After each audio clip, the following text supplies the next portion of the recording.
الحمد لله رب العالمين، وصلى الله وسلم وبارك على نبينا الأمين وعلى آله وصحبه أجمعين.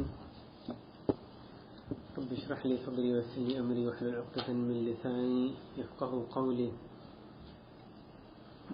محترم بھائیو، آج اللہ کی توفیق سے جو موضوع اس پہ بات کرنے کا کچھ ارادہ ہے وہ یہ کہ خاندانی اختلافات، اس کی وجوہات کیا ہوتی ہیں اور ان خاندانی اختلافات کے اسباب اور علاج.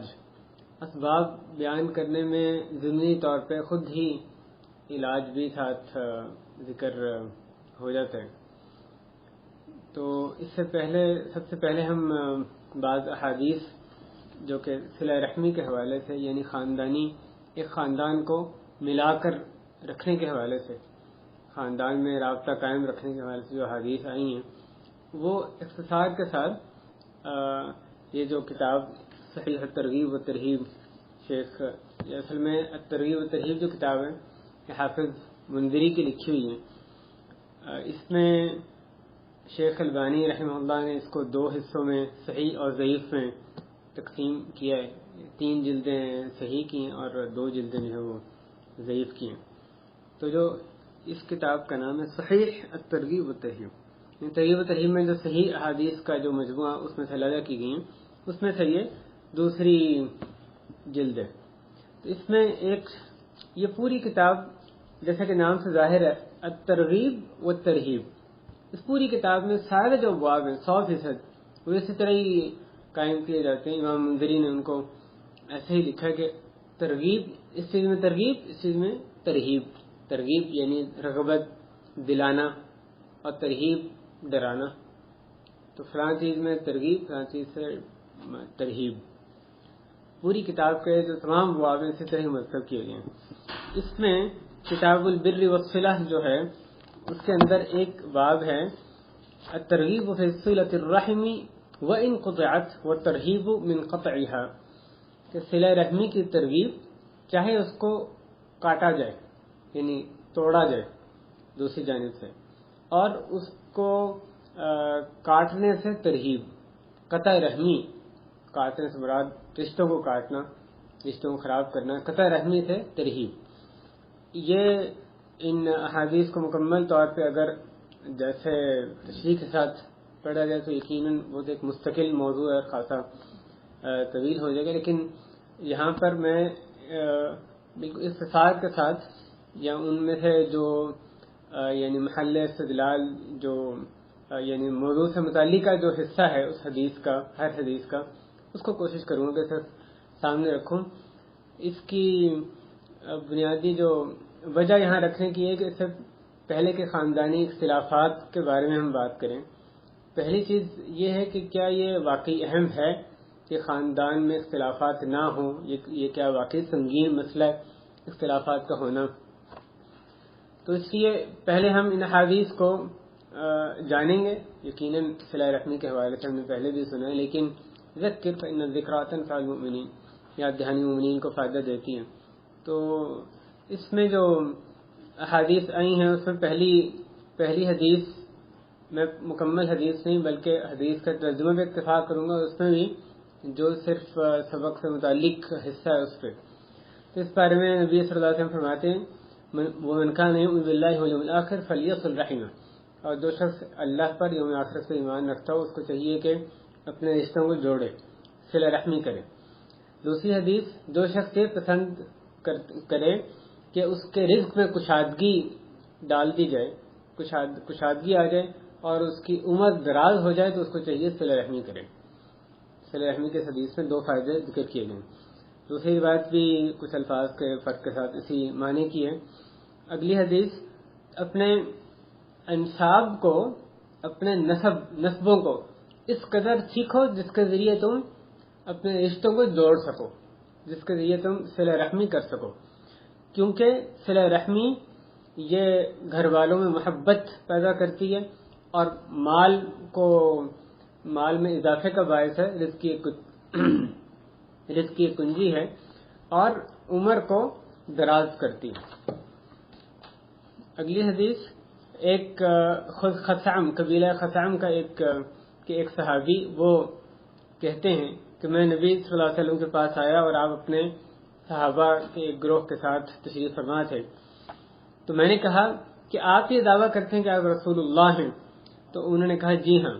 میں نے کہا یا رسول اللہ، سب سے اللہ تعالیٰ کو زیادہ پسندیدہ اعمال میں سے سب سے زیادہ پسندیدہ کون سا ہے؟ آپ نے فرمایا یہ اللہ پر ایمان رکھنا۔ میں نے کہا کہ یا رسول اللہ اس کے بعد کون تھا؟ آپ نے فرمایا ثم صلۃ الرحم، پھر صلہ رحمی کرنا۔ میں نے کہا اس کے بعد کون سا یا رسول اللہ، اس کے بعد کون تھا؟ آپ نے فرمایا اس کے بعد امر بالمعروف اور نہی عن المنکر۔ پھر وہ کہتے ہیں پھر میں نے کہا یا رسول اللہ اعمال میں سے سب سے اللہ تعالیٰ کو ناپسند کون سا ہے؟ مبغوض، جسے اللہ تعالیٰ بغض کرتے ہیں۔ تو آپ نے فرمایا اللہ تعالیٰ کے ساتھ شرک کرنا۔ میں نے کہا یا رسول اللہ اس کے بعد کون سا؟ آپ نے فرمایا قطع رحمی، قطیعۃ الرحم۔ میں نے کہا یا رسول اللہ اس کے بعد کون سا؟ آپ نے فرمایا برائی کا حکم دینا اور نیکی سے روکنا۔ اگلی حدیث حضرت ابو ایوب انصاری رضی اللہ عنہ فرماتے ہیں کہ ایک بدو نبی صلی اللہ علیہ وسلم کے آپ جب سفر میں تھے تو آپ کے سامنے آ گیا اور آپ کی اونٹنی کی اسے نکیل تھام لی اور اس نے کہا یا رسول اللہ، یا کہا یا محمد۔ بدو اس طرح کے آداب کا کئی دفعہ میں نظر آتا ہے، خیال نہیں کرتے تھے، تو اس نے کہا یا رسول اللہ، یا وہ کہتے ہیں یا کہا یا محمد صلی اللہ علیہ وسلم، مجھے آپ بتائیے ایسے عمل کا جو کہ مجھے جنت کے قریب کرے اور جہنم سے آگ سے دور کرے۔ تو نبی صلی اللہ علیہ وسلم رک گئے، پھر آپ نے صحابہ کی طرف دیکھا اور کہا کہ لقد وفق، دیا کہ اس کو یقیناً ہدایت دی گئی، اور پھر کہا تم نے کیسا کہا؟ اس شخص سے کہا کیسا قلت، تم نے کیسا کہا؟ تو اس نے دوبارہ سے اپنی بات دہرائی۔ آپ صلی اللہ علیہ وسلم نے فرمایا یہ کہ تم اللہ تعالیٰ کی عبادت کرو، اللہ کے ساتھ کسی کو شریک نہ کرو، نماز قائم کرو، زکوٰۃ دو اور صلہ رحمی کرو، اور پھر فرمایا میری اونٹنی چھوڑ دو۔ اور ایک بات یہ ہے کہ تم اپنے رشتے والوں کے ساتھ صلح کرو، ان کے ساتھ رشتہ استوار کرو۔ جب وہ شخص چلا گیا تو آپ صلی اللہ علیہ وسلم نے فرمایا کہ ان تمسک بما امر به دخل الجنہ، اگر اس نے مضبوطی سے اس کو تھام لیا جس کا اس کو حکم دیا گیا تو یہ جنت میں داخل ہوا۔ یہ بخاری مسلم میں حدیث ہے۔ حضرت عائشہ رضی اللہ عنہا فرماتی ہیں کہ نبی صلی اللہ علیہ وسلم نے ان سے یہ کہا، اس حدیث میں کئی باتیں، ان میں سے ایک یہ ہے صلۃ الرحم وحسن الجوار، صلہ رحمی اور اچھا پڑوس، اچھی ہمسائیگی، عمدہ ہمسائیگی، یا کہا کہ اچھا اخلاق، یہ دونوں گھروں کو آباد کرتے ہیں اور عمروں میں زیادتی کرتے ہیں، عمروں میں اضافہ کرتے ہیں، اس کے ذریعے سے گھر آباد ہوتے ہیں۔ اگلی حدیث حضرت ابو ذر رضی اللہ عنہ فرماتے ہیں کہ میرے خلیل صلی اللہ علیہ وسلم نے مجھے کئی خیر کی خصلتوں کی تلقین کی، ان میں سے ایک وہ یہ کہتے ہیں وَأَوْصَانِي أَنْ أَصِلَ رَحِمِي وَإِنْ أَدْبَرَتْ، کہ اور آپ نے مجھے وصیت کی کہ میں اپنا رشتہ جوڑوں چاہے وہ پیٹ پھیرے، چاہے میرا رشتہ یعنی دوسرا رشتہ دار پیٹ پھیرے پھر میں جوڑوں، اور آگے اور چیزیں انہوں نے بیان کی۔ حضرت میمونہ رضی اللہ عنہا فرماتی ہیں کہ انہوں نے اپنی ایک لونڈی کو آزاد کیا اور نبی صلی اللہ علیہ وسلم سے پہلے اجازت نہیں مانگی، نہیں لی۔ جب ان کا دن آیا، جب نبی صلی اللہ علیہ وسلم ان کے ہاں رات گزارنے کا وقت تھا، تو انہوں نے کہا کہ یا رسول اللہ کیا آپ نے محسوس کیا کہ میں نے اپنی لونڈی کو آزاد کر دی ہے؟ تو نبی علیہ السلام نے پوچھا او فعلتی، کیا تم نے ایسا کر دیا ہے؟ تو انہوں نے کہا جی ہاں۔ تو آپ نے فرمایا اما انکی لو اعطیتہ اخوالک کان اعظم لاجرک، کہ اگر تم اپنے ماموں میں یا نانکوں میں اس کو دے دیتی تو یہ اس میں تمہارے لیے زیادہ اجر تھا۔ میں تم نے اس کو آزاد کیا، اس کی بجائے تم اس کو اپنے رشتہ داروں میں صلہ رحمی کے حوالے سے ذکر ہو رہے ہیں کہ تمہارے رشتہ دار ہیں، اخوال نانکے ہیں، ان کو دے دیتی تو تمہارے لیے اس میں زیادہ اجر تھا۔ اور حضرت ابن عمر کی حدیث میں ہے کہ وہ کہتے ہیں نبی صلی اللہ علیہ وسلم کے پاس ایک شخص آیا، اس نے کہا کہ میں نے بہت بڑا گناہ کر لیا ہے، کیا میرے لیے بھی توبہ ہے؟ آپ نے فرمایا کیا تمہاری ماں ہے؟ اس نے کہا نہیں۔ آپ نے فرمایا فہل لک من خالہ، کیا تمہاری خالہ ہے؟ اس نے کہا جی ہاں۔ آپ نے فرمایا فبرھا، بس تم ان سے نیکی کرو، اپنی خالہ سے نیکی کرو۔ آپ غور کریں، صلہ رحمی گناہوں کی مغفرت کا ذریعہ۔ شخص نے پوچھا کیا تھا کہ میں نے ایک بہت بڑا گناہ کر دیا، اس کے جواب میں آپ نے یہ ارشاد فرمایا۔ اگلی حدیث نبی علیہ السلام نے فرمایا کہ رحم، جو رشتہ داری، رحم وہ عرش کے ساتھ لٹکا ہوا ہے، اور وہ کہتا ہے کہ جس نے مجھے ملایا اللہ اسے ملائے گا، اور جس نے مجھے کاٹا اللہ اسے کاٹے گا۔ یہ حدیث سابقہ درس میں بھی گزر چکی ہے۔ اور اگلی حدیث بھی اسی معنی کی ہے کہ اللہ تعالیٰ نے فرمایا کہ میں اللہ ہوں، میں رحمان ہوں، میں نے رحم کو پیدا کیا اور اپنے نام میں سے اس کا نام مشتق کیا، نکالا، تو جو اس کو ملائے گا میں اس کو ملاؤں گا، اور جو اس کو کاٹے گا میں اسے کاٹوں گا۔ اللہ تعالیٰ کا ملانا یعنی اللہ کا اس پر رحمت کرنا، شفقت کا اچھا معاملہ کرنا، اور کاٹنا یعنی اللہ کا اس کے ساتھ احسان کا معاملہ نہ کرنا، اپنی رحمت سے دور رکھنا۔ اگلی حدیث بھی اسی کی مانند ہے کہ اللہ تعالیٰ جب اللہ تعالیٰ جب تخلیق سے فارغ ہو گئے تو رحم کھڑا ہوا اور اس نے کہا کہ یہ آپ سے قطع رحمی سے پناہ میں آنے والے کا کھڑا ہونا ہے۔ تو اللہ تعالیٰ نے فرمایا کہ کیا تم اس پر راضی نہیں کہ میں اس کو ملاؤں جو تمہیں ملائے، اور میں اس کو کاٹوں جو تمہیں کاٹے؟ تو اس نے کہا کیوں نہیں؟ تو اللہ نے فرمایا فضا کا لکی، یہ تمہارے لیے ہے۔ پھر رسول اللہ صلی اللہ علیہ وسلم نے یہ فرمایا کہ اگر تم چاہو تو یہ پڑھو فَهَلْ عَسَيْتُمْ إِن تَوَلَّيْتُمْ أَن تُفْسِدُوا فِي الْأَرْضِ وَتُقَطِّعُوا أَرْحَامَكُمْ أُولَٰئِكَ الَّذِينَ لَعَنَهُمُ اللَّهُ فَأَصَمَّهُمْ وَأَعْمَىٰ أَبْصَارَهُمْ۔ کہ اگر تمہیں زمین میں حکومت مل جائے تو قریب ہے کہ تم زمین میں فساد ڈالو اور اپنے رشتوں کو بری طرح سے کاٹ دو۔ یہ وہ لوگ ہیں جن پر اللہ نے لعنت کی اور ان کو گنگا بہرا کر دیا۔ حضرت ابو ہریرہ فرماتے ہیں کہ میں نے نبی صلی اللہ علیہ وسلم کو فرماتے سنا کہ رحم رحمان کا ایک حصہ ہے، جیسے پہلی حدیثوں میں آیا، وہ کہتا ہے اے میرے رب مجھے کاٹ دیا گیا، اے میرے رب میرے ساتھ برا کیا گیا، اے میرے رب میرے پر ظلم کیا گیا، اے میرے رب، یہ اس طرح حدیث میں یا ربی وہ کہتے ہیں۔ اللہ تعالیٰ اس کو جواب دیتے ہیں کہ کیا تم اس پر راضی نہیں کہ میں اس کو ملاؤں جو تمہیں ملائے، اور میں اس کو کاٹوں جو تمہیں کاٹے؟ اگلی حدیث میں یہ ہے کہ رحم وہ عرش کو تھامے ہوئے ہے، اور وہ ایک اس کی زبان سے اپنی بولتا ہے، وہ کہتا ہے کہ اے اللہ اس کو ملا جس نے مجھے ملایا، اور اس کو کاٹ جس نے کہ مجھے کاٹا۔ تو اللہ تبارک و تعالیٰ نے کہا کہ میں رحمان اور رحیم ہوں، میں نے رحیم آپ دیکھیں لفظ جو ہے رحیم اور رحمان، میں نے رحیم اپنے نام سے رحیم کا لفظ جو ہے وہ مشتق کیا یعنی نکالا، بس جو اس کو ملائے گا میں اس کو ملاؤں گا، جو اسے کاٹے گا میں اسے کاٹوں گا۔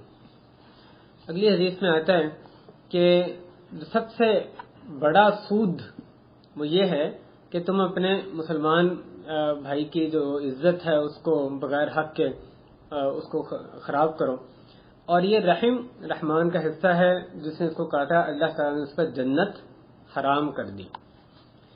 اگلی حدیث میں ہے کہ لیس الواصل بالمکافئ،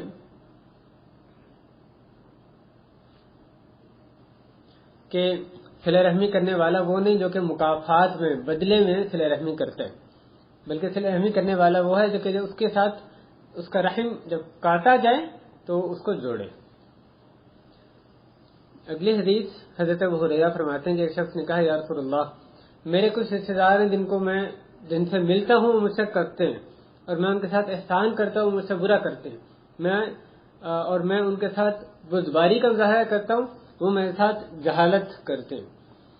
تو آپ نے فرمایا کہ اگر تم باقی ویسے ہو جیسے تم کہہ رہے ہو تو گویا تم راکھ جو سیاہ راکھ ہے وہ ان کے منہ میں ڈال رہے ہو، اور اللہ تعالیٰ کی طرف سے تم پر مددگار رہے گا ان کے خلاف جب تک کہ تم اپنے اس روش پہ اس خصلت پہ قائم رہو گے۔ اگلی حدیث پہ غور کریں، آپ نے فرمایا کہ بہترین افضل ترین صدقہ وہ ہے الصدقۃ علی ذی الرحم الکاشح، وہ صدقہ جو کہ ایسے رشتہ دار پر کیا جائے جو تم سے بغض کرنے والا ہو. جو بغض کر رہا ہے، نفرت کر رہا ہے لیکن ضرورت مند ہے، اس کی نفرت کے باوجود اس کی ضرورت پوری کریں، کہ افضل ترین صدقہ قرار دیا گیا. اگلی حدیث کہ نبی صلی اللہ علیہ وسلم سے حضرت عقبہ بن عامر رضی اللہ عنہ کہتے ہیں کہ میں پھر رسول اللہ صلی اللہ علیہ وسلم سے ملا تو میں نے آپ کا ہاتھ تھاما اور میں نے کہا یا رسول اللہ مجھے اچھے اعمال کی خبر دیجیے. آپ نے کہا یا عقبہ، اے عقبہ، صل من قطعک، جو تمہارے سے کٹے تم اس سے جڑو، واعط من حرمک، جو تمہیں محروم کرے تم اس کو دو، اور جو تم پر ظلم کرے تم اس سے اعراض کرو. اور ایک روایت میں یہ جو تم پر ظلم کرے اس کو معاف کرو. اور ایک روایت میں آگے یہ اضافہ ہے کہ خوب جان لو کہ جو شخص یہ ارادہ کرے، یہ چاہتا ہو کہ اس کی عمر دراز کی جائے، اس کا رزق کشادہ کیا جائے، تو اس کو چاہیے کہ اپنا رشتہ جوڑے.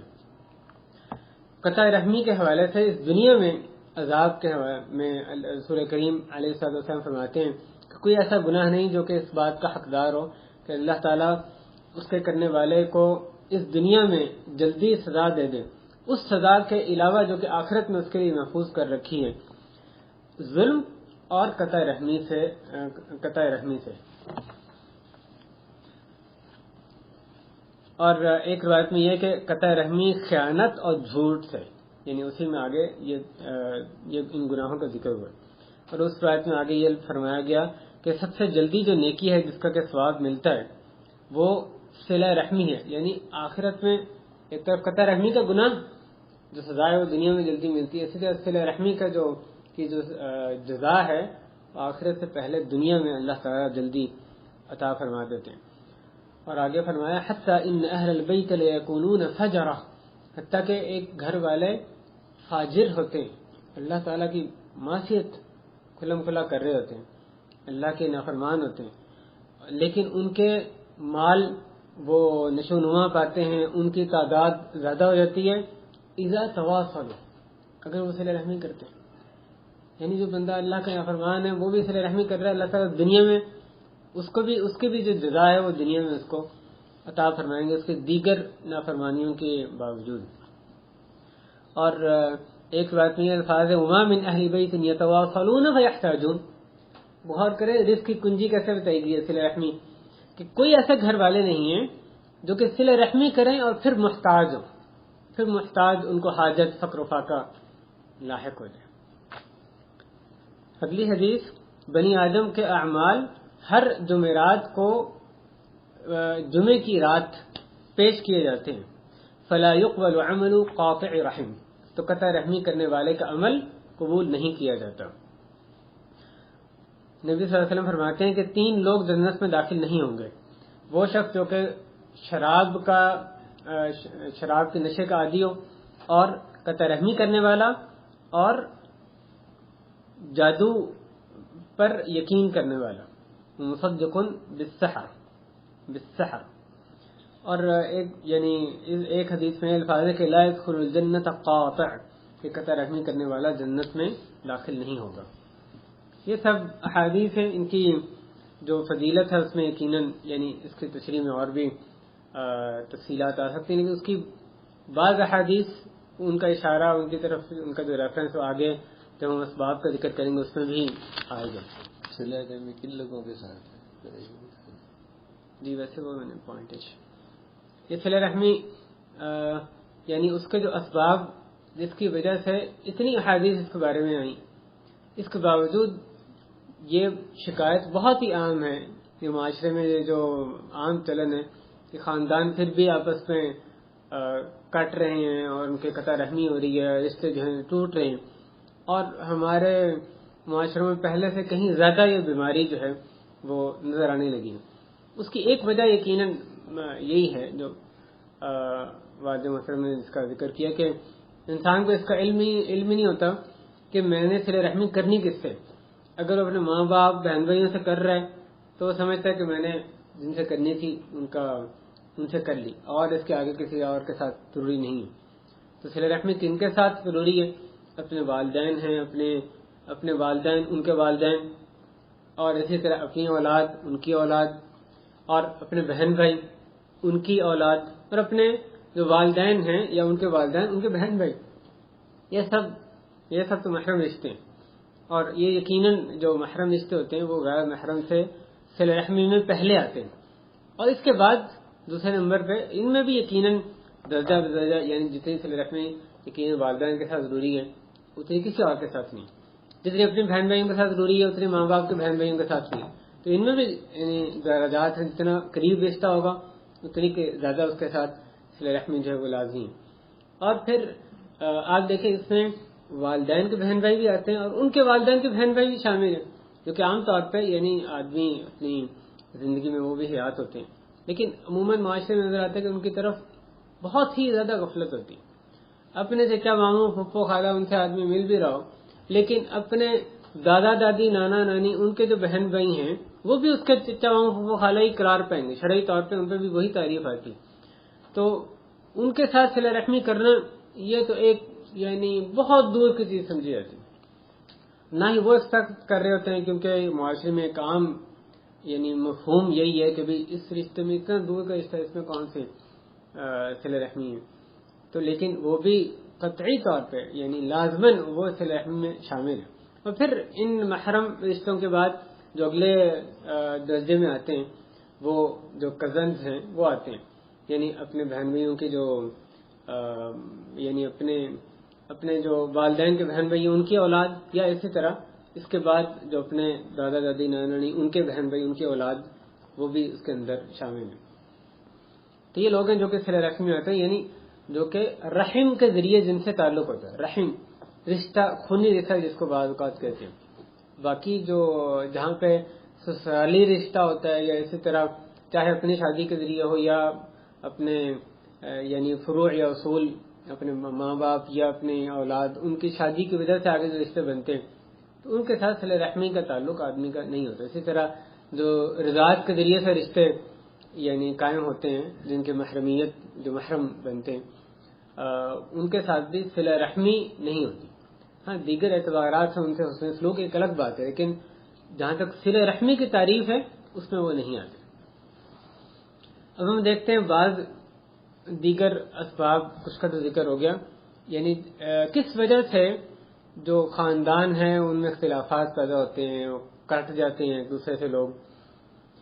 یہ یقیناً تفصیل طلب موضوع ہے، اور یہاں جو اسباب کا ذکر کریں گے وہ اختصار کے ساتھ ہم کوشش ہوگی ایک یعنی کوشش کی اختصار کے ساتھ اس کو ذکر کیا جائے، اور ضمناً اس کا جو علاج کا ذکر بعض جگہ کرنا، بعض جگہ محض سبب کو پہچاننا ہی علاج بھی اس میں شامل ہوتا ہے.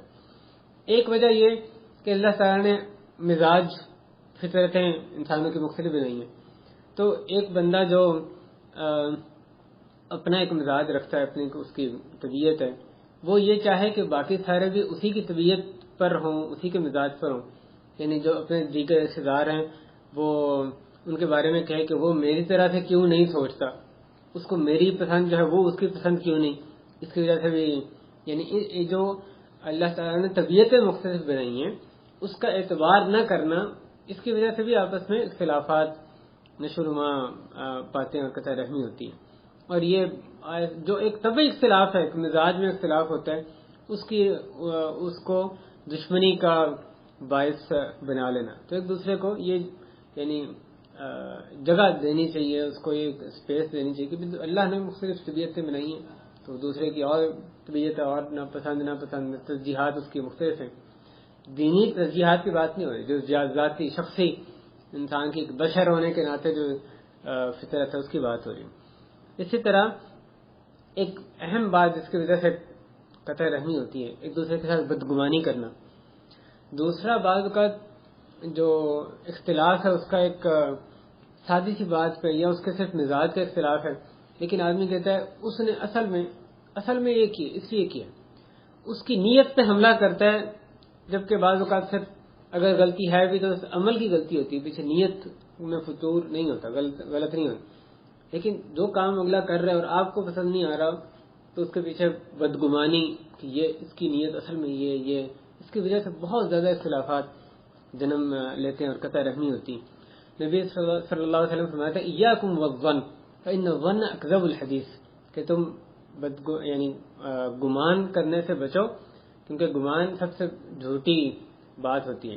اللہ تعالیٰ نے فرمایا اجتنبوا یا ایھا الذین آمنوا اجتنبوا کثیرا من الظن ان بعض الظن اثم، کیا لوگ جو ایمان لائے ہو تم بہت سا جو گمان ہے اس سے اجتناب کرو، کیونکہ بعض گمان گناہ ہوتے ہیں۔ تو یہ گمان کی وجہ سے آگے آگے جھوٹ بھی پھر آدمی بولنے لگتا ہے۔ اور ایک اور وجہ تجسس، ایک دوسرے کی ٹوہ میں رہنا، بعض اوقات بچوں کو اس میں استعمال کیا جاتا ہے، کیونکہ بچوں کو کیونکہ دوسرے لوگ فیل نہیں کرتے، بیٹے کو بچے کو بھیجیں گے، بچی کو بھیجیں گے، جاؤ جا کے فلاں کے گھر جاؤ، دیکھو وہ کیا کہہ رہے ہیں، کیا کر رہے ہیں، آگے خبر دو۔ یہ تو حرام ہے، ایک تو بندہ گناہ کبیرہ کر رہا ہے تجسس کرنے کا، پھر اپنے بچے کی وہ اتنی بری خصلت پہ اس کی تربیت کر رہا ہے، اس کو کچھ کہے نہ کہے لیکن اپنے عمل سے جو اس کو وہ سکھا رہے ہیں۔ تجسس کرنا کسی لحاظ سے بھی یعنی جائز نہیں ہے، چاہے وہ ماں باپ کی طرف سے اولاد کا تجسس ہو، ماں بہن بہنوں کے دوسرے کے لیے تجسس ہو، کوئی بھی رشتے داروں میں جو تجسس ہے اس کے اور زیادہ بھیانک نتائج آتے ہیں، کیونکہ قطع رحمی آتی ہے، ورنہ تجسس تو ہمیشہ ہی حرام ہے، کسی کا بھی کیا جائے۔ اسی طرح ایک جو شدید یعنی اختلافات ڈالنے کی وجہ ہے وہ غیبت، چغلی۔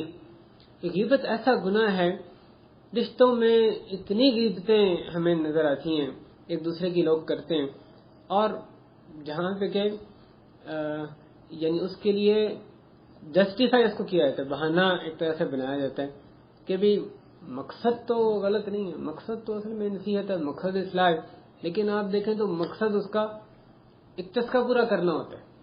مقصد یہ کہ وہ جو مجلس ہوتی ہے اس میں جیسے پھل کھایا جاتا ہے، سویٹ کھائی جاتی ہے کہ مجلس مزہ نہیں آتا جب تک وہ کرے نہیں، تو اس طرح سے غیبت جو ہے وہ بن گئی ہے۔ بھائی بھائیوں کی غیبت، بہن بھائی آپس میں، اولاد کی، ماں باپ کی طرف سے اولاد کی غیبت، یا اس کے برعکس یا دیگر رشتہ داروں کی غیبتیں، تو یہ ایسی چیزیں بھائیوں جو بہت شدید نقصان پہنچاتی ہے آپس کے تعلقات کو۔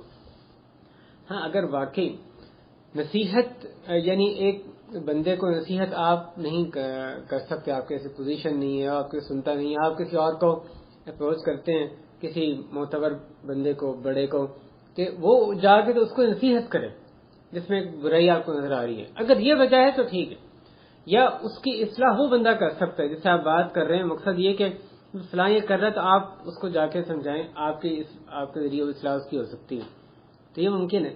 یا کسی پہ ظلم ہوا ہے، اب ایک بچہ ہی ہے، دوسرے نے اس پہ زیادتی کی، اور وہ جا کے اپنی اماں کو ابا کو شکایت لگا رہا ہے، مقصد اس کی بچہ ہے یا بڑا ہے، یعنی اولاد جو ہیں آپس میں ان کی کوئی بات ہے، مقصد یہ کہ اپنا حق وصول کیا جائے، وہ ماں یا باپ جو ہے وہ اس اپنے بھائی یا بہن سے اس کا حق دلوا دے، تو یہ ایسے ہی جیسے کہ قاضی کے پاس شکایت لگائی جائے، تو یہ یعنی آپ اس سے تشبیہ دے سکتے ہیں۔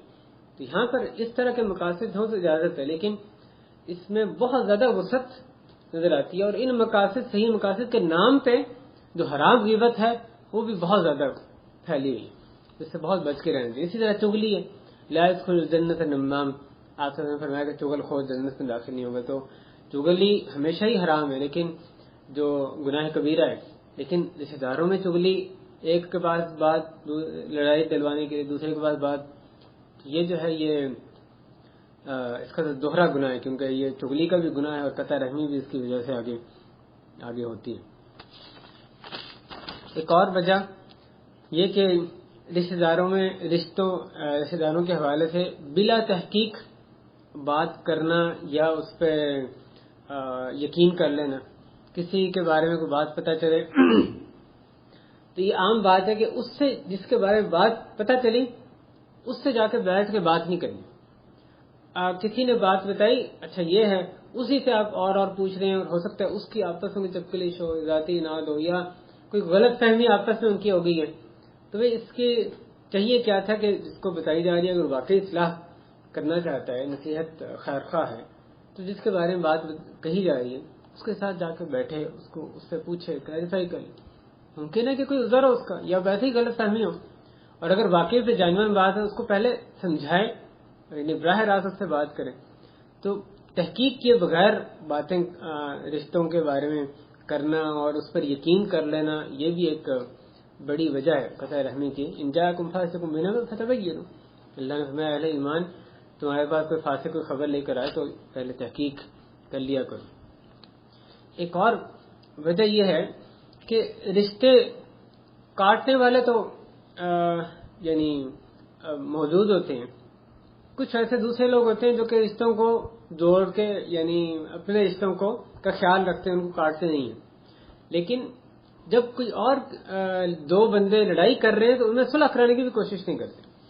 یہ اس وجہ سے بھی باتیں بہت بڑھ جاتی ہیں. یہ کوئی دو رشتے دار آپس میں لڑ رہے ہیں، اختلاف ہو گیا، کوئی کسی بات پہ چپکلش ہو گئی، تو جو اور رشتے دار ہیں چاہے بڑے ہیں چھوٹے ہیں وہ اپنے آپ کو ایک طرف کر لیتے ہیں کہ ہم نے کیا ان کے ساتھ ہمیں کیا لگے، آپس میں لڑ رہے ہیں، میرا تو کچھ نہیں بگڑا. یہ نہیں ہونا چاہیے. اصلاح کی کوشش، کوئی بھی دو بندے لڑیں آپس میں اصلاح کی کوشش کرنی چاہیے. لیکن اگر دو رشتے دار لڑ رہے ہیں، ان کا کوئی اختلاف ہو گیا ہے، اس میں بندے کو چاہیے کہ ایکٹیولی جا کے کوشش کرے آپس میں ان کی صلاح کرانے کی. حتیٰ کہ بعض اوقات جب اولاد یعنی بڑے ہو جاتے ہیں، شعور کو پہنچ جاتے ہیں، اس وقت ان کے فرض کریں کہ ماں باپ میں بھی کوئی اختلاف ہو گیا، ان کا بھی کردار ہونا چاہیے آپس میں، ان کے ماں باپ کے بھی یعنی ایک دوسرے کے ساتھ دوبارہ یعنی دل ملانے میں ان کی ہونا چاہیے. یا کوئی بھی رشتے دار ہے. الغرض کے قطع رحمی کی ایک وجہ یہ بھی ہے کہ صلح کی کوششیں نہیں کی جاتی، جبکہ اس کے فضائل بہت سارے آئے ہیں. اس کو حکم ہمیں دیا گیا صلح، لوگوں میں صلح کرانا جو ہے. اسی طرح ایک بات یہ کہ ایک وجہ یہ ہے کہ آدمی جب دوسرے کے ساتھ کوئی اچھا معاملہ کرتا ہے، اس کی کوئی ضرورت پوری کر دیتا ہے، اس نے اس کی کوئی حاجت پوری کر دی، کوئی اور اچھا معاملہ کیا، اب وہ یہ اس سے توقع وابستہ کر لیتا ہے کہ اب کل کو میری ضرورت ہوگی تو یہ بھی بڑھ کے میری پوری کرے گا. اس کی جب ضرورت ہوتی ہے وہ پوری نہیں کرتا تو یہ اس کے ساتھ قطع تعلق کر لیتا ہے. پیچھے آپ دیکھیں وجہ کیا ہے اصل میں، کیوں یہ قطع تعلق کر لیتے ہیں. پتہ ہے یعنی اصلی وجہ یہ کہ جب وہ اس کے ساتھ احسان کا معاملہ کر رہے ہیں تو مقصد اللہ کو راضی کرنا نہیں ہے. صرف مقصد جو ہے وہ اس کے دل میں یہ کہ میں اس کے ساتھ کر رہا ہوں کل یہ میرے بھی کام ہے. تو آپ اگر اس لیے صلہ رحمی کر رہے ہیں کہ کل کو وہ آپ کے کام آئے گا تو پھر تو یہ صلہ رحمی اللہ کے لیے اتنا نہیں ہے. میں نے صلہ رحمی اپنے رشتے داروں سے کیوں کرنی ہے؟ اللہ کو خوش کرنے کے لیے، اس لیے نہیں کہ مجھے اس سے کچھ چاہیے. تو توقعات آپ وابستہ نہ کریں ان سے، یعنی اس لیے صلہ رحمی نہ کریں کہ ان سے کوئی دنیاوی فائدہ چاہیے. اللہ کے لیے صلہ رحمی کرنی. اگر ان سے اچھا سلوک آگے سے ملتا ہے، آپ کی ضرورت وہ بھی پوری کرتے ہیں، مثلا جو توقع، اچھی بات ہے. نہیں تو کوئی بات نہیں، آپ کا مقصد یہ ہونا نہیں چاہیے صلہ رحمی کرنے کا. اور اسی معنی میں جو حدیث ہم نے سنی کہ افضل صدقہ وہ ہے جو کہ اس رشتے دار پر صدقہ، ایسا رشتے دار جو کہ آپ کے لیے بغض رکھتا ہے. تو علماء نے کہا کہ یہ کیوں اس کو اتنا زیادہ اجر ہے ایسے رشتے دار کو صدقہ کرنا. ایسا رشتے دار جو آپ سے بغض کر رہا ہے، آپ پھر بھی اس کی جا کے آپ نے خود یا کسی کے ذریعے سے ضرورت پوری کر دی، کیا آپ اس سے کوئی خیر کی توقع رکھ سکتے ہیں؟ ایک رشتے دار ہے جو واقعی اچھا تعلق رکھتا ہے، اس کے ساتھ احسان کریں گے، آپ کو توقع ہے وہ بھی آپ کے ساتھ کرے گا. جو آپ سے بغض کرتا ہے، اندر دل میں یعنی سڑتا کڑتا ہے، اس کے ساتھ آپ اس کی ضرورت پوری کر رہے ہیں، تو یہ تبھی بندہ کرے گا اگر صرف اللہ کے لیے کام کر رہے ہیں. ورنہ ایسے رشتے دار کے ساتھ وہ کبھی احسان کا معاملہ ہے، اس کی ضرورت پوری نہیں کرے گا جو کہ اس کے ساتھ یعنی بغض کرتے ہیں.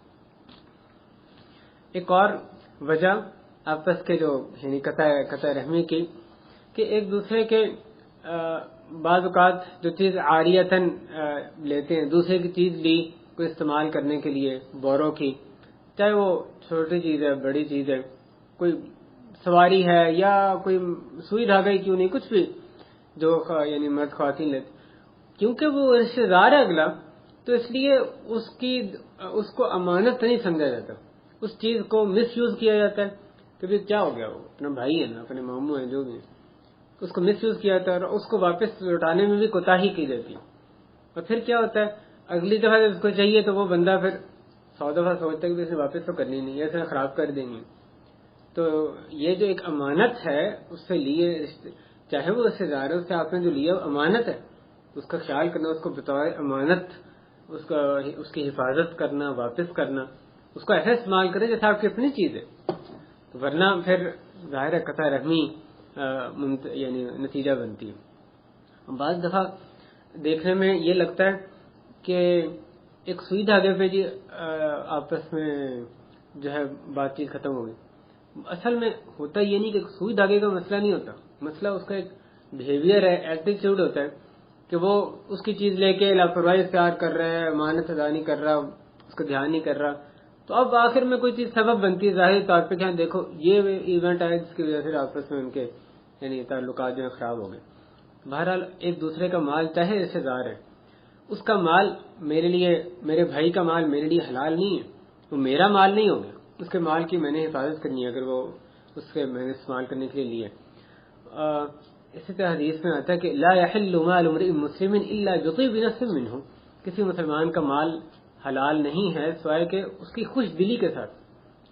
جب وہ خوش دلی سے دے, میرا بھائی ہے, میری بہن ہے, والد والدہ, اگر مجھے یہ حق نہیں کہ میں زبردستی اس کا مال یا بغیر بتائے اس کے گھر سے جا کے کچھ بھی اٹھا لوں, یہ جائز نہیں.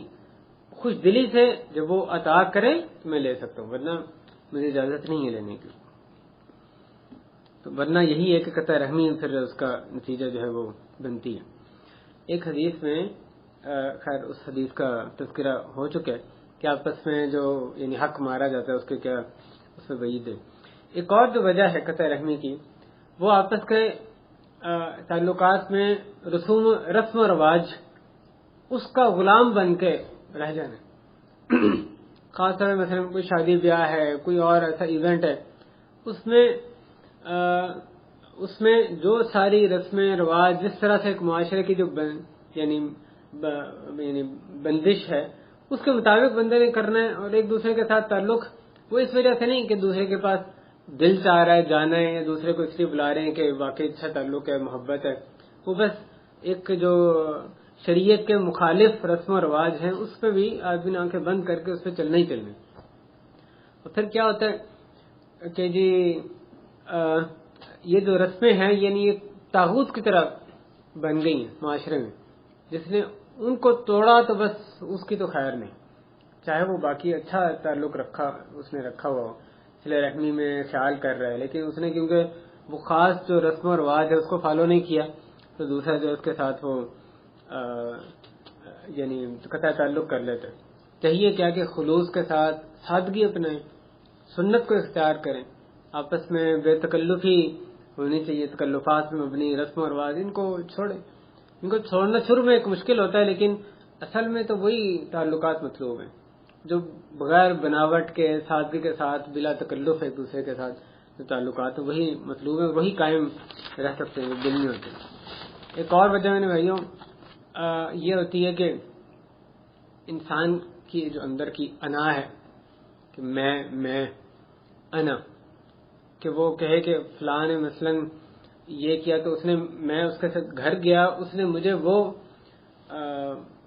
یعنی پروٹوکول نہیں دیے جو کہ اصل میں مجھے دینا چاہیے تھا, جس طرح مجھے جو کچھ پیش کرنا چاہیے تھا, مہمان نوازی کرنی چاہیے تھی, اس نے اس طرح سے نہیں کی.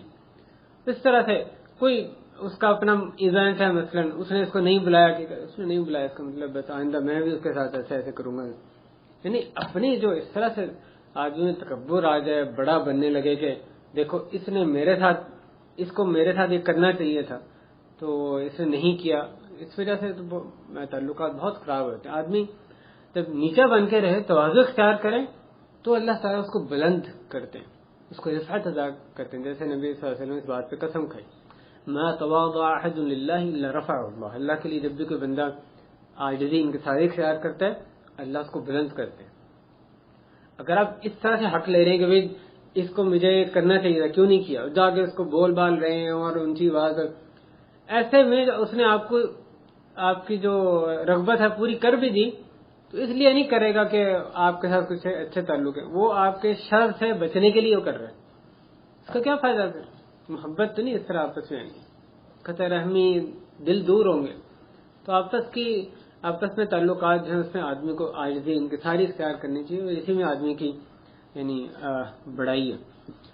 ایک اور وجہ جو کہ خاص طور پہ ہمارے معاشرے میں بہت عام ہے وہ جوائنٹ فیملی سسٹم ہے, مشترکہ خاندانی نظام. ایک بیٹا دوسرا بیٹا جب وہ یعنی بڑے ہو جاتے ہیں، اپنے اپنے گھر ان کے ہو جاتے ہیں، کام کرنے لگتے ہیں، شادیاں ہوتی ہیں، اس کے بعد کئی گھرانوں میں یہ لازمی سمجھا جاتا ہے کہ اگر آپس میں محبت ہے، تعلقات اچھے ہیں، تو اس کا لازمی تقاضا یہ ہے کہ کیونکہ گھر میں وسعت ہے، اتنے کمرے ہیں کہ سب کے علیحدہ علیحدہ مثلا بیڈ روم ہو سکتا ہے، تو اکٹھے ہی رہنا ہے. اکیلے علیحدہ ہونے کو ایک بہت بڑا عیب سمجھا جاتا ہے کہ یہ علیحدہ ہونے کی بات کر رہے ہیں. اس کا مطلب یہ جو ہے اس میں کوئی کھوٹ ہے. یہ بہت زیادہ آپس کے جو دوریاں ہیں اس کا سبب بن جاتے ہیں. بعض اوقات تو یہ بھی عام بات ہے کہ اس طرح کے جو رہائش اختیار کرنا، مشترک خاندانی نظام، اس میں بعض اوقات تو ایسی چیزیں ہوتی ہیں جو کہ صراحتاً خلاف شریعت ہوتی ہیں. بے پردگی عام ہوتی ہے کیونکہ جی آپس میں کیسے پردہ رکھا ہے، خلوت اور بے تکلف ایک دوسرے کے ساتھ مردان کی غیر محرم جو یعنی گفتگو ہے، اگر اس طرح سے یا اجازت طلب کرنا کہ بھائی کا کمرہ ہے یا بھائی کا پورشن ہے، اس میں آپ کو اس میں بھی اجازت لے کے جانا ہے. وہ جب بڑے ہو گئے ہیں، ہر ایک کا اپنا ایک سیٹ اپ ہے، تو اس میں آپ بغیر اجازت کے نہیں جا سکتے. لیکن اس میں بے تکلفی کے نام پر بغیر اجازت کے اندر گھس جانا، اس کی وجہ سے پھر ظاہر ہے کیا کیا ہوتے ہیں. اسلام کے احکام کی خلاف ورزی کریں گے تو لازماً بھیانک نتائج اس کے سامنے آئیں گے. تو بعض اوقات تو ایسے جو مشترک خاندانی نظام ہے اس میں ایسی چیزیں ہیں کہ صراحتاً شریعت کے خلاف ہیں. لیکن اگر ہم یہ تصور کریں کہ پردے کا خیال رکھا جا رہا ہے، خلوت نہیں ہو رہی اور ان چیزوں سے اوائڈ کیا جا رہا ہے، پھر بھی بسا اوقات اس طرح کا جو سیٹ اپ ہے یہ دوریوں کا باعث بنتا ہے. اگر واقعی محبت کے ساتھ اکٹھے رہ رہے ہوں ٹھیک ہے، کوئی حرج نہیں ہے، یہ مقصد نہیں کہ سب ضرور علیحدہ ہی ہو جائیں. لیکن اگر اس طرح سے ہے کہ کہنے کو اکٹھے ہیں اور دل ایک دوسرے کے سے بہت دور ہیں، کہنے کو کچن ایک ہی ہے لیکن اندر نظر آتا ہے ہر کوئی اپنا اپنا لا کے انتظام کر رہا ہے کیونکہ ایک دوسرے کا متحمل نہیں ہو سکتے. وہ سب بھائی جو ہیں، 2 بھائی یا 3 بھائی جو بھی اکٹھے رہ رہے ہیں، تو یہ اس سے بہت بہتر ہے کہ علیحدہ ہو جائے. یہ نہیں اس پہ انسسٹ کرنا کہ بھئی اکٹھے رہیں گے تو ہی صحیح، اس کا مطلب ہے کہ ایک دوسرے میں محبت کے ساتھ رہ رہے ہیں، یہ درست نہیں ہے. اس میں یعنی توازن جو ہے اختیار کرنا، وہ توازن اختیار کرنا ضروری ہے. بعض اوقات اس میں ایک اور بھی قباحت نظر آتی ہے کہ اکٹھے جب رہتے ہیں، ایک بیٹا بڑا ہے مثلا 50 سال کا ہے، اس نے بہت محنت کی اور گھر میں جو کچھ ہے ساز و سامان ہے اس میں اس کا بھی حصہ ہے، گھر بنانے میں مثلا کوئی حصہ ہے. دوسرا لڑکا ہے 15 سال کا، ایک اور اس کا چھوٹا بھائی. اب جو بڑا ہے وہ یہ سمجھتا ہے کہ میں نے تو اس میں اتنی محنت کی ہے، اس میں اتنا کھپا ہوں، یہ جو کچھ گھر بنا ہوا ہے، جو کچھ اس میں اثاثہ جات ہیں. اور چھوٹا کہتا ہے میں بھی ایک بھائی ہوئی، اگر والد فوت ہو گیا تو مجھے بھی اس سارے گھر میں جو کچھ ایسا ہے مجھے بھی برابر کا حصہ ملنا چاہیے. تو آپ دیکھیں کیسے تنازع کا یہ شکار بنتا ہے. یہ یعنی تنازع کی وجہ بنتی ہیں چیزیں. جہاں پہ اکٹھے رہنا ہی ہو، یعنی جہاں پہ لگ رہا ہو محبت سے رہ رہے ہیں، تو وہاں پہ ان چیزوں کی وضاحت بہت ضروری ہے کہ اگر مثلا اکٹھے رہ رہے ہیں ابھی، اب یہ اگر ایک بیٹا اس میں انویسٹ کر رہا ہے، پیسے لگا رہا ہے، تو کس لحاظ سے انویسٹ کر رہا ہے؟ کیا وہ ماں باپ کی صرف مدد کر رہا ہے، اس نے ان کو ہبہ کر دی ہیں چیزیں، وہ ساری چیزیں گھر میں باقی ہو گئی ہیں، یا یہ کہ نہیں وہ اس کی اپنی چیزیں جو لے کر آئے وہ اس کی اپنی چیزیں. ان چیزوں کو کلیئر رکھا جائے تو پھر آئندہ جو ہے جب وقت آتا ہے مثلا وراثت کی تقسیم کا یا اور بھی کوئی جھگڑے آتے ہیں تو پھر ان سے بچنے کا یہ چیزیں ذریعہ بنتی ہیں. بہرحال یہ ایک اس میں حکمت کے ساتھ جو ہے وہ چلنے کی ضرورت ہے. ایک اور جو وجہ قطع رحمی کی وہ یہ کہ یہ سمجھنا، اس کا ذکر پہلے ہو چکا ہے، یہ سمجھنا کہ ہمارا صلہ رحمی کرنا صرف انہی سے ضروری ہے جو کہ ہمارے سے صلہ رحمی کریں. یہ ہم جب خاص طور بندہ جب شروع میں کرتا ہے صلہ رحمی کی، 1 دفعہ کی 2 دفعہ کی، اس سے کانٹیکٹ کر رہے ہیں اور اگلی طرف سے کوئی حسن سلوک نظر نہیں آ رہا، پھر آدمی یہ جسٹیفائڈ سمجھتا ہے کہ اب میں نے بھی قطع رحمی کی تو اس میں مجھے کوئی گناہ نہیں. تو یہ جو عقیدہ یعنی یہ جو نظریہ ہے اس کی وجہ سے بھی قطع رحمی ہوتی ہے، حالانکہ اس کے لیے جائز نہیں ہے. اگلا بندہ صلہ رحمی کرتا یا نہیں کرتا، آپ اسی صلہ رحمی نہیں کر رہے کہ وہ صلہ رحمی کر رہا ہے، آپ نے اسی کرنی ہے کہ اللہ کو کا حکم ہے. اگر وجہ یہی ہو تو پھر وہ قطع رحمی کرے گا، پھر بھی اس کے ساتھ صلہ رحمی کریں گے. یہ اپنی جو کانسیپٹ ہے اس میں ٹھیک ہونے چاہیے.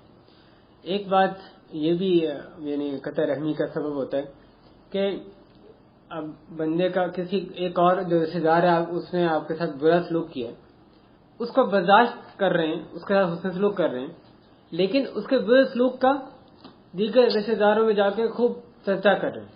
پتا فلاں میرے ساتھ ایسا کرتا ہے، میں اس کا بھی ایسا کرتا ہوں. اگلے کو پھر بتا رہے فلاں میرے ساتھ ایسا کرتا ہے، میں اس کا ایسا کرتا ہوں. اس کے ساتھ وہ جو بات ہے وہ اس فلاں تک بھی پہنچ جانی ہے. تو یہ آپ نے اگر صبر کیا ہی ہے، آپ اس کی قطع رحمی کے باوجود صلہ رحمی کر رہے ہیں، اللہ کے لیے صبر کریں. بس آگے اس کے چرچا کرنے کی ضرورت نہیں ہے.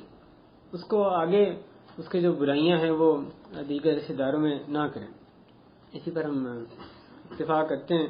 اس کے وجوہات اور بھی یقیناً بہت ساری ہیں. ایک وجہ جس پر میں بات ختم کرتا ہوں کہ جو مشترکہ کاروبار ہوتے ہیں، مشترکہ مالی معاملات ہوتے ہیں، اس میں یعنی جو ڈاکومنٹیشن یا لکھنا پڑھنا، اس کو ایک آپس کے جو اچھے تعلقات کے نام پر اس کو نہ کرنا، اس کی وجہ سے بھی قطع رحمی ہوتی ہے.